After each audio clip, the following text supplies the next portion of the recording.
In recent times, the NFL has implemented strict regulations regarding player accessories, doling out hefty fines that may surprise you. These rules extend beyond the field, encroaching on players' brand deals and fashion choices. The cleats they don't want you to wear. Take, for instance, Von Miller's excitement back in 2016 when he flaunted his new Yeezy 750 cleats on Twitter before a game, eager to test them out that night. However, a cautionary whisper reminded him of the potential fine should he wear them during the game, so he settled for showcasing them during warm-ups. Meanwhile, DeAndre Hopkins of the Houston Texans had a different plan. Defying the regulations, he boldly donned the Yeezy 350 cleats during the 2016 season opener, only to face a $6,000 fine for violating the mandate requiring cleats to sport a solid base color. Post-game, Hopkins defiantly expressed his willingness to keep wearing the cleats if Kanye West footed the bill. Interestingly, Hopkins wasn't alone in his Yeezy rebellion. Meet Odell Beckham Jr., already a rising star in the NFL, who made headlines for sporting what would become the most expensive cleats ever fined by the league. Known not only for his prowess on the field, but also for his daring fashion sense, Odell drew inspiration from NBA icon Craig Sager, whose flamboyant wardrobe left an indelible mark on sports culture.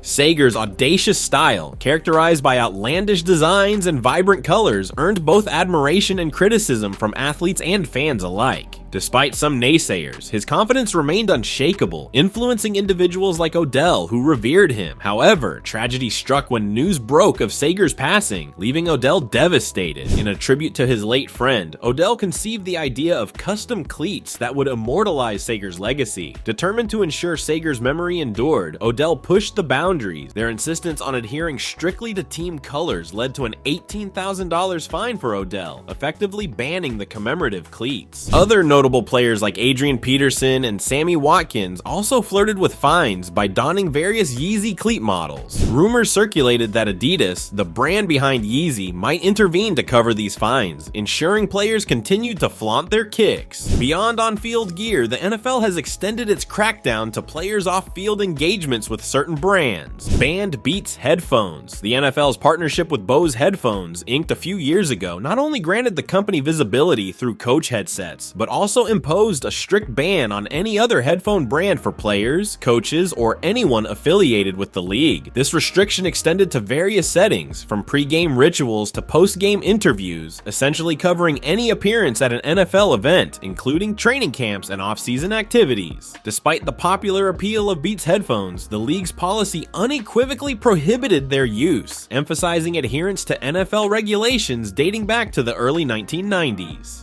This distinction underscores the league's autonomy in maintaining its brand integrity and contractual obligations. In a notable defiance of the ban, Colin Kaepernick, a prominent figure within the NFL landscape, opted to endorse Beats headphones despite his association with the San Francisco 49ers. Kaepernick boldly showcased the brand during post-game interviews, sparking headlines as he faced a $10,000 fine from the league for violating the sponsorship agreement. Kaepernick's decision to align himself with Beats headphones, despite the repercussions, highlights the tension between individual endorsements and league regulations. His actions not only thrust him into the spotlight, but also reignited discussions surrounding players' rights to personal branding within the confines of NFL partnerships. The unbelievable vitamin water banned during Super Bowl Ocelot Media Day, Chicago Bears linebacker Brian Urlacher innocently sipped on his favorite beverage, vitamin water, and sported a matching hat. Little did he know, this seemingly harmless act would cost him dearly. NFL regulations extend beyond game time, forbidding players from endorsing products that conflict with designated league sponsors. Brian McCarthy, the NFL spokesperson, clarified that this hefty fine was standard for Super Bowl violations, while infractions during the regular season incurred a $10,000 fine and $50,000 during the Pro Bowl. This incident underscores the league's unwavering commitment to its sponsorship agreements, especially during high-profile events like the Super Bowl. The disparity in fines based on the event emphasizes the league's stringent enforcement when the spotlight is brightest. Despite Urlacher's inadvertent transgression, the incident serves as a stark reminder that in the NFL, even the smallest infractions can come with significant consequences, particularly when they involve matters of sponsorship and brand alignment. Richard Mille watch penalty.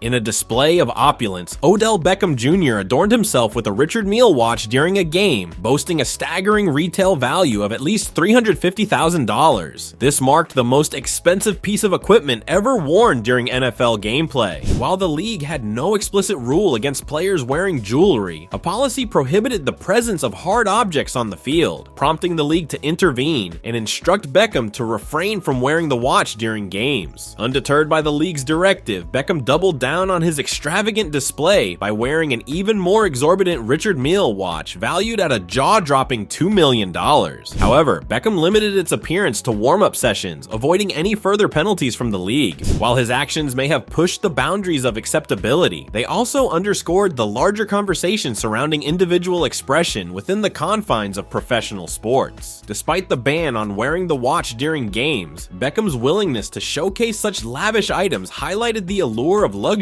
and the influence of personal branding in the world of professional football. Helmet design controversy. Antonio Brown's battle over his preferred helmet design stirred controversy as he sought to appeal the league's ruling, which ultimately denied his request. His agent Drew Rosenhaus shed light on Brown's attachment to the old-style helmet, which he had worn throughout his entire football career, from Pee Wee football to his collegiate days at the College of Central Michigan and during his first 9 years in the NFL. Brown believed that the older version offered superior vision, comfort, and safety, making catching easier compared to the new model. Brady, who also favored an older helmet, emphasized the importance of peripheral vision and the difficulty of adapting to unfamiliar gear. Despite his reservations, Brady recognized the league's efforts to prioritize player safety by promoting helmets designed to better absorb force. The NFL's crackdown on banned helmets saw 32 players wearing prohibited models by the end of the previous season. However, beginning this season, every player was mandated to switch to approved helmets. Jeff Miller, the NFL's executive vice president for health and safety initiatives, underscored the importance of removing banned helmets from circulation, with teams facing potential discipline if found complicit in their use. Meanwhile, Jeff Crandall, chairman of the NFL's engineering committee, highlighted the availability of aesthetically comparable approved helmets, emphasizing the ongoing shift towards safer equipment.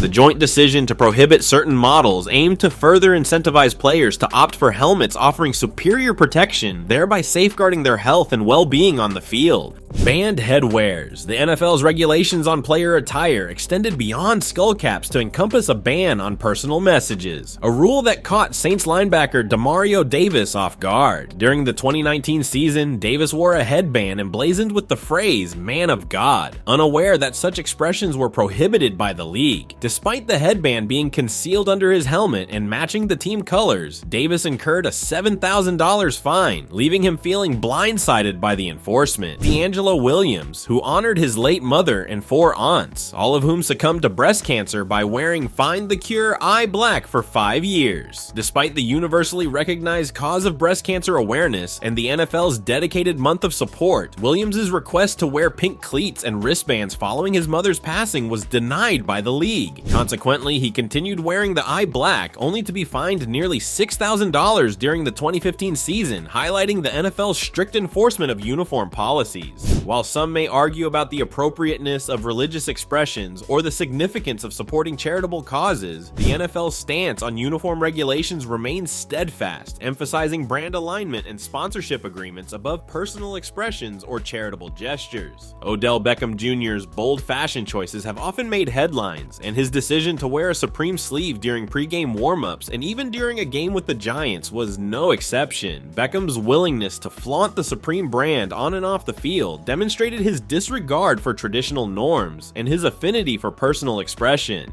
Supreme sleeves are a no-no. Beckham's affinity for Supreme extended beyond just sleeves. He even had custom-made items, including a boot for his injured foot adorned with the Supreme logo. However, the NFL's strict enforcement of brand-related regulations swiftly curtailed Beckham's sartorial freedom, leading to the disappearance of the Supreme sleeve from his game day attire. Interestingly, Beckham wasn't the only athlete to court controversy by donning Supreme gear during games. In the NBA, players like J.R. Smith and Kelly Oubre Jr. also sported Supreme sleeves, with Smith even going as far as getting a tattoo of the brand on his leg. However, both leagues imposed fines on players for wearing unapproved brands. While these incidents may have sparked debate and garnered attention, they ultimately serve as reminders of the complex interplay between personal expression, brand partnerships, and league regulations in professional sports. Thanks for tuning into our video. If you enjoyed hearing about the latest in NFL fashion controversies and player expressions, don't forget to give this video a thumbs up and hit the subscribe button below. By subscribing, you'll stay updated on all our future content covering everything from sports news to fashion trends.